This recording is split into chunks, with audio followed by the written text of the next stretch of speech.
Hello, everyone, and welcome back. So, what's on tap for today? Well, we've got some video clips of the Politicon debates between Tomi Lahren and Ana Kasparian of the Young Turks, who I affectionately like to call the Young Jerks. It's part one. And, folks, we're going to get to that in the next few seconds. But before we do so, we just want to let you know that you're watching the Dr. Nasir Shaikh Show. I'm your guest host for today. My name is Dr. Nasir. If you haven't done so already, subscribe to our channel, hit that notification bell, like, share, and follow us. Comment below, let us know what you think. Let's get to the debate between Ana and Tomi, part one. Example of, how quickly our country can get divided. Nashville is a pretty blue area right here within the city, but you drive 10 miles and you can find incredibly differing viewpoints and opinions from far more conservative folks in Tennessee. And it makes me sort of think and wonder, and we'll start with you, Tomi. Do you think that Republicans and Democrats see each other as fellow Americans anymore, or do you think that we've become tribal to a point that we don't even feel like we're the same country, even though we're so close?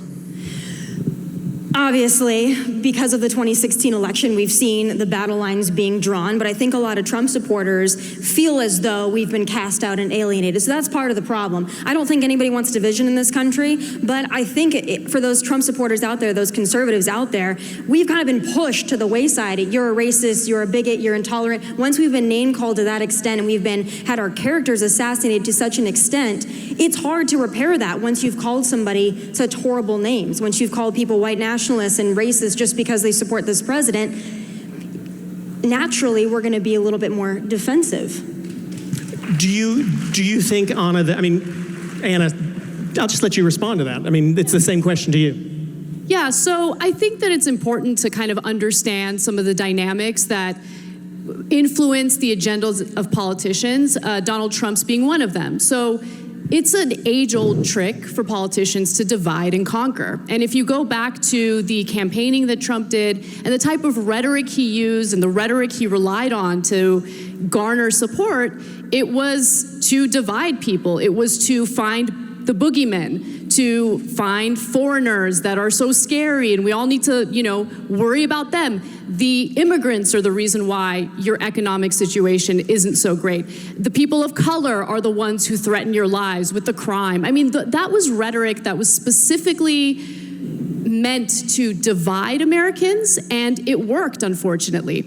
And the thing is, I think it's important for people to really take responsibility for the rhetoric that they use in the various political debates that they engage in. So while I don't believe that every single Trump supporter is a racist or a bigot, you got to understand that when you have the president referring to people who take part in a white nationalist march as very fine people, well, he's basically making excuses for individuals who are literally chanting things like, the Jews will not replace us. They ran over a counter-protester, Heather Heyer, effectively killing her. And so when you have Trump supporters lining up to defend Trump's rhetoric in cases like that, well, then you have to understand why people would draw these types of conclusions about Trump supporters. It's bothersome. So let me just go on there first and foremost. To Tommy's point is that, politicians, have age-old trick, divide and conquer. Were you making the same claims, Ana, when Obama was president?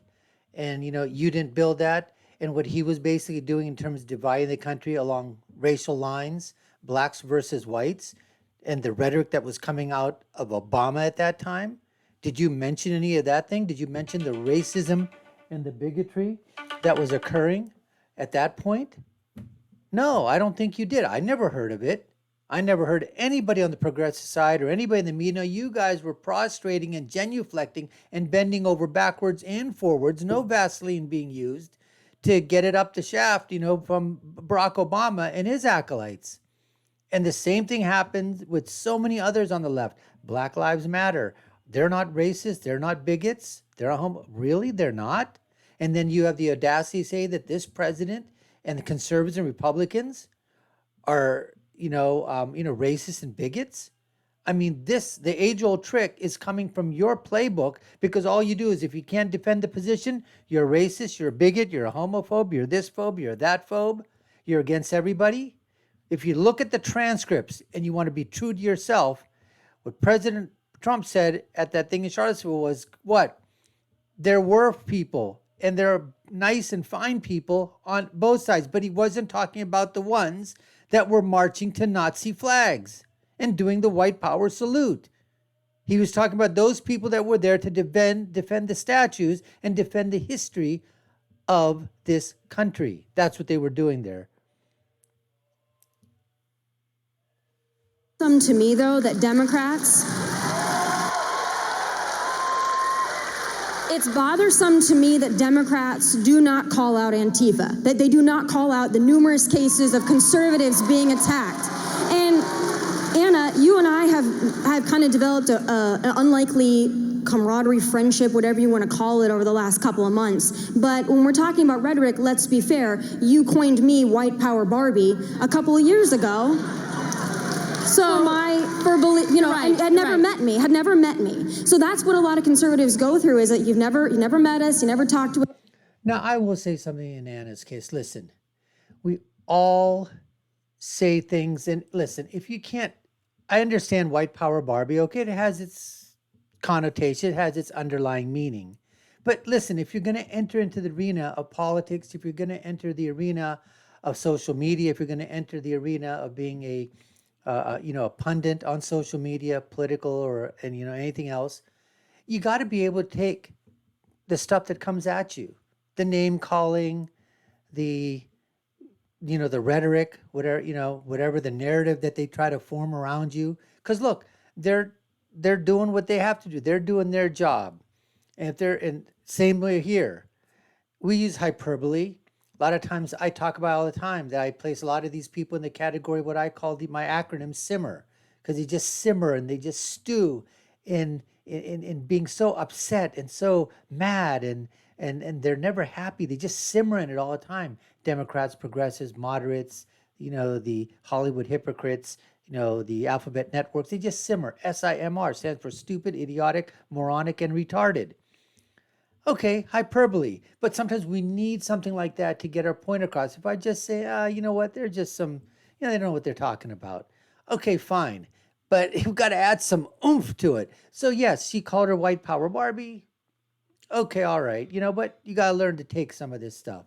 And it, both sides. So I think there is something to be said for, name. But if you can back your argument up with examples and with what you're saying, and then you throw some of these modifiers in every once in a while to really make your point and get your point across, I'm perfectly fine with that.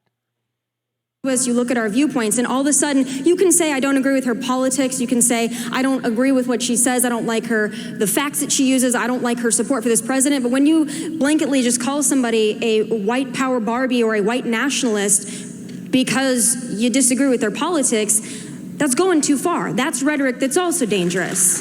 So I think that's a fair point, but I also think that it's important to understand what motivates that type of rhetoric, right? So look, when you are on television and you're saying things about how it's important for us to have as much access to guns as possible so we can defend ourselves against migrants at the border, that's effectively messaging to people we should shoot migrants as they're coming to the border to seek asylum. That's just so stupid. And just again, I have to say just what I said.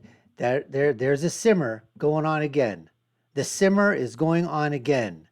Stupid, idiotic, moronic, retarded. Just because you said that we need guns to defend ourselves means that's going out to say, you know what, start shooting people. I mean, what the hell? See, this is the problem, folks. This is the problem. This is what causes us to use the hyperbole that we use. That's actually taking that out of context. The language, look, and I think you have to understand, and you have walked back your commentary. I give you credit for that, because there are people on the right who will say things that incite violence. They will slander and And the left never does. The Democrats never do. The progressives never do. The moderates never do. The alphabet networks, they never do. The hypocrites in Hollywood, they never do. They never say anything bad. They never have any bad rhetoric that will cause harm and damage to people. Are you freaking kidding me? fame, disenfranchised groups of people. And when they do incite violence, and you do have shootings like the one that just happened in El Paso, Texas, that was motivated by an anti-immigrant, agenda, well, they won't take responsibility. I do give you credit because you have walked back your comments, but I don't go around calling every Republican white power Barbie. I don't think that every Republican is a bad person, but I do think that as public figures, as people who have individuals who see us as an inspiration, we have an obligation to make sure that our language is careful, it's measured, and I've messed up. I want to take responsibility for the times that I've messed up. But I just think that you mischaracterize groups of people in a way that's unacceptable, and it directs more violence and more hatred toward them. You get more upset about unarmed black people getting shot and killed by cops than you do about the actual victims. You support the cops. But why not support 12-year-olds like Tamir Rice? I will always support our law enforcement just officers. simply playing with a toy gun. I've given you a very long time to talk. I've given you a very long time to talk. A couple of things that you said that I want to clear up. When I said I walked back my comments that were made, I never said we need guns so that we can defend ourselves against migrants coming across the border. I said we need guns because if you're refusing to protect and defend this nation with our borders, we as the American people have to have a means to protect ourselves because the government is not going to do it for us. And yes, I believe that's the Second Amendment. That's vigilante justice. That is That's outlawed. not vigilante justice. That's the Second Amendment. Let's talk a little bit. Let's talk a little bit about immigration. Let's talk about that immigration thing, though. I mean, I don't want to. We'll get to Second Amendment. Trust me. Yeah. But I want to talk about that because you have mentioned that you.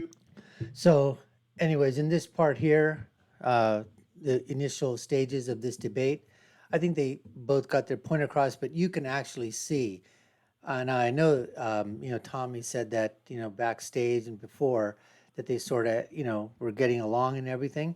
And I think that's fine. But once you get on stage, you can see where the lines are drawn in terms of where each person stands. And I think they both got their points across. I don't think anybody scored any major points of any kind.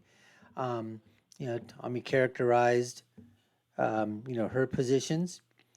Anna basically is sort of trying to attack Tomi on basically, again, this is what they try to do, frame the perspective, frame the narrative, frame the debate around, white, elite, racist, bigot, this is what you've said before in your commentary and stuff like that. So I think in this regard here, pretty much even so far in the beginning stage of this debate. We appreciate you taking the time to watch. You've been watching the Dr. Nasir Shaikh Show. I've been your guest host. My name is Dr. Nasir. Haven't done so already, subscribe to the channel, hit that like, share button, hit that notification bell, check out our other videos as well, and I'll leave you with my final thought, which is, when you're right, you're right, and when you're left, you're wrong. We'll see you again next time, folks. Take care and stay safe.